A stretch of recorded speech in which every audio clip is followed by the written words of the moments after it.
Man United fans, you continuously show the whole world that you have a serious lack of brain cells. What does this have to do with us needing a DM, you fucking retarded piece of garbage? You absolute idiot, you lack of brain cells, motherfucker. You brain dead, stupid bastard. What does this have to do with this whole conversation? Fuck Casemiro and fuck your football club, and yes, he's finished, and yes, he can't play football. What does this have to do with the fact that I need a DM? And Zubimendi, you have earned an enemy forever. I will be watching Sociedad games praying on your downfall, you fucking emotional wreck, you fucking pussy, you're not even a man. You should give up your chromosomes, you're not even a man. You should go get a sex change, because you're not a man, you're a pussy. Thinking, oh, I'm gonna miss the mountains of San Sebastian. Fuck Real Sociedad. I hope Real Sociedad lose every single game. I hope Real Sociedad get relegated. I hope Martin Zubimendi gets fucked in his career and they transfer him to Elche in the third fucking division of Spain. I hope they never select him in the Spanish top team. I hope every single plate of food that he orders in his fucking city has a bug on it. يا حمار يا غبي يا متخلف يا بقرة يا ثور يا تيس يا حمار يا غبي يا خرا. What does this have to do with it?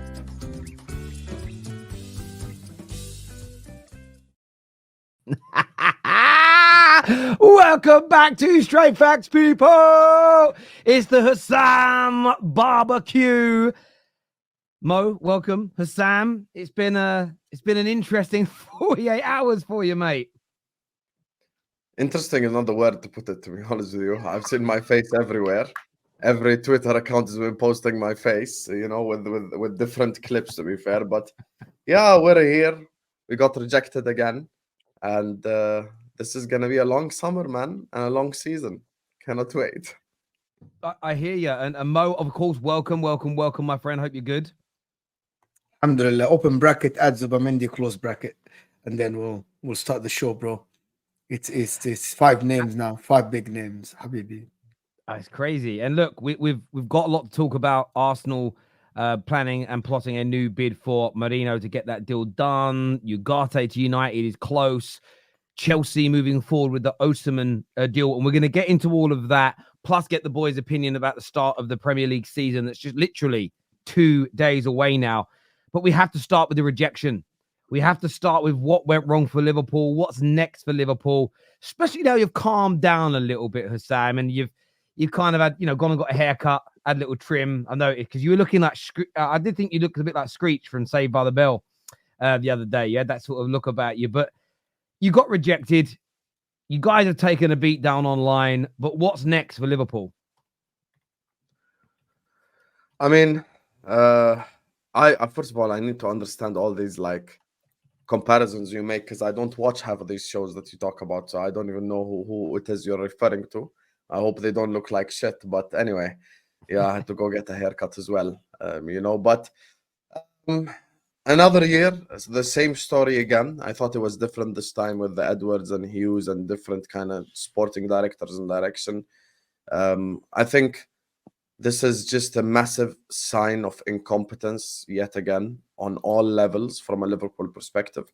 This is an incompetent sporting director, an incompetent board, and incompetent ownership, proving once again that they're not serious, that they're not actually willing to do what it takes. And this can be explained in a very simple way. Let's all be honest before we get into the whole, Liverpool have no pull and all that garbage. Before we start saying all that stuff, here's the thing. At the end of the day, Martin Zubimendi went from no to everyone else, to a yes to us. He gave us the green light on Wednesday, or this wouldn't have been a saga to begin with. Instead of actually moving like a serious club and just paying the release clause then and there, we decide to mess around, give the guy that supports this club, that plays for the club that he supports, the opportunity to reject us, the opportunity to think about it. We gave him 3-4 days unnecessarily. I mean, the moment Martin Zubimendi gives you the green light, you pay the release clause then and there and just keep it stepping. Because if Martin Zubimendi said no on Wednesday, this wouldn't have been a saga. This wouldn't have been a thing. So I believe there was an agreement in place. But we gave Sociedad and himself the time to change their mind. And that for me is the biggest sign of incompetence, the biggest sign of not actually doing what's required of you. And now we're leaving ourselves short and we come back with the same PR nonsense of having to rely on players from the team and having to There are no other replacements other than Zubimendi. There's no one in the market that's like him and stuff like that. So yeah, it's a different summer but the same story to you. So this is where we're at. I don't believe that. I don't believe this. I don't believe all of this. This is copium. This is the Liverpool PR. Guys, everything that HUSAM said might be true, but it's not a fact. Everything that is reported that he gave the yes to Liverpool is not a fact. This is what Liverpool want to tell us. This is what Liverpool board and Liverpool PR want to tell us. You might have said, I would think about it. You might have said, I will give it a thought. This notion that he rejected Liverpool for the mountains is crazy. It's just copium. Liverpool might not have actually presented the right project for the guy. He's a professional football player. He never gave the full yes to Liverpool. This notion that Liverpool gave him time to think and he changed his opinion, it's not a fact. It's a probability. I am not in the know, but it's not a fact. Liverpool might have gotten rejected because they didn't present a good project to the guy. He's waiting for Barcelona. He's waiting for something else. And by the way, for all Liverpool fans that are coping with this and say he rejected everyone else, you told us you're the biggest club in England, that you are not like the others.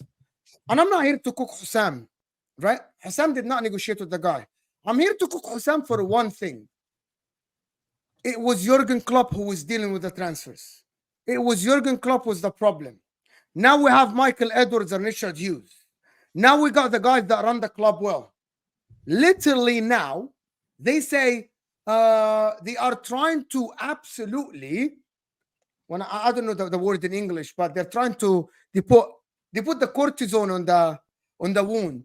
By the way, Arne Slot can fix a DM from the squad, can find the player to fill in the hole. We don't have another alternative for Zubimendi.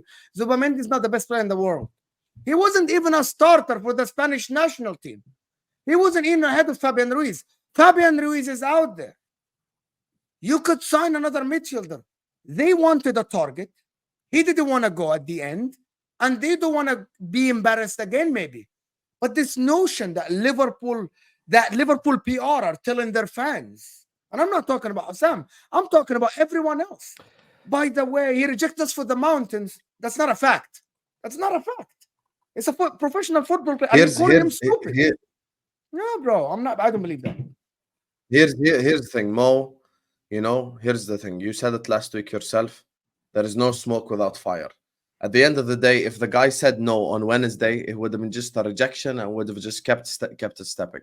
My problem with your argument is, I know you're not trying to trigger me per se, because there is nothing that what I said that you disagree with. You're speaking to the Liverpool fans that are coping, which I understand because I've cooked them myself. My issue is the following. Here's genuinely what I believe went down, and this is the only logical explanation because I'm just following a logical train of thought. Let's assume we called Martin Zubimendi on Wednesday and he said no. What would have happened? Martin Zubimendi rejects Liverpool on Wednesday. We would have gotten that article and life would have kept moving forward. Now, this is what I believe genuinely happened. Martin Zubimendi on Wednesday was spoken to. There was an agreement in place.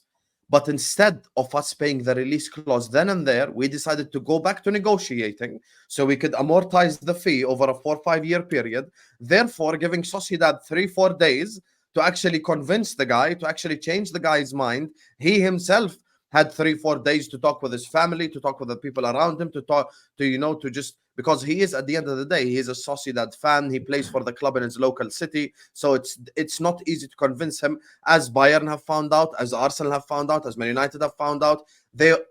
He's basically told no to everyone. Now we've changed that no to yes. The smart move would have been, okay, Sociedad, 51 million release clause. Here's the 51 million. Give me the player. Keep it stepping. We went like, no, we're not going to pay the 51 straight away. We are going to go back to negotiating. And we ended up negotiating. And then that gave Zubimendi the time to say no. And that's how we ended up where we ended up.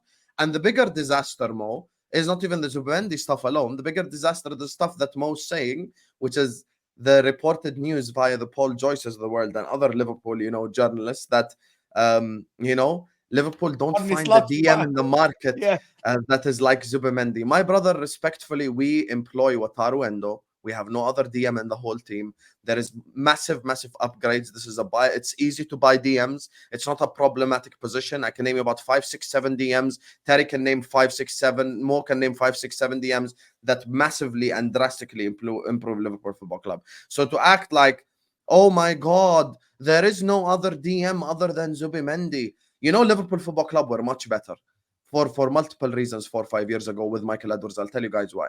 First of all, the scouting network that we had at the time was prime, A1, the best in the world. Now everyone has that scouting network because Liverpool, United, Arsenal, Chelsea, City are all targeting kind of the same players. If you look at the top 10 lists of players, they're all kind of the same because we all have similar scouting networks now.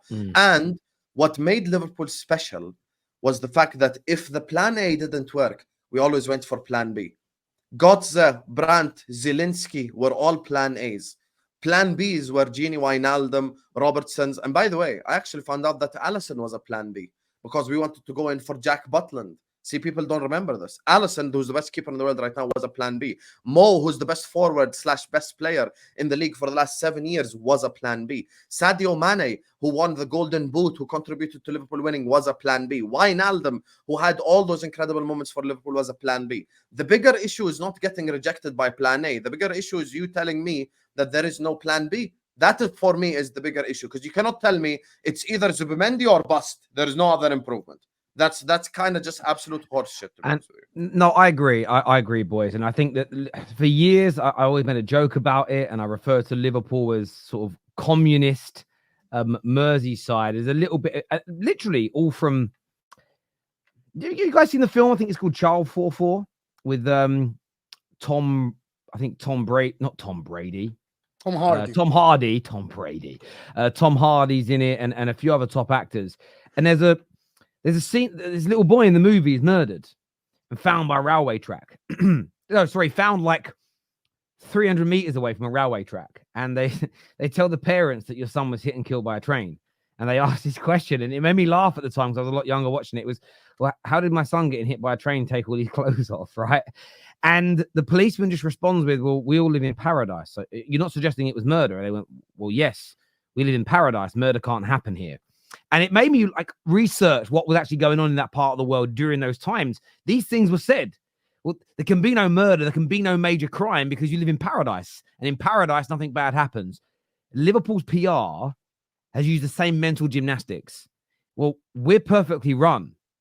We're the biggest team in the world. We are perfect. So therefore, no point can any of the negative stories ever be true. I got cooked last summer for reporting that a big Saudi team could come in and make a sort of world record offer to Mo Salah in terms of salary. Nonsense. We're letting him go. Never going to happen. Didn't say it was going to happen. Said the deal might be offered. Turns out the offer was true.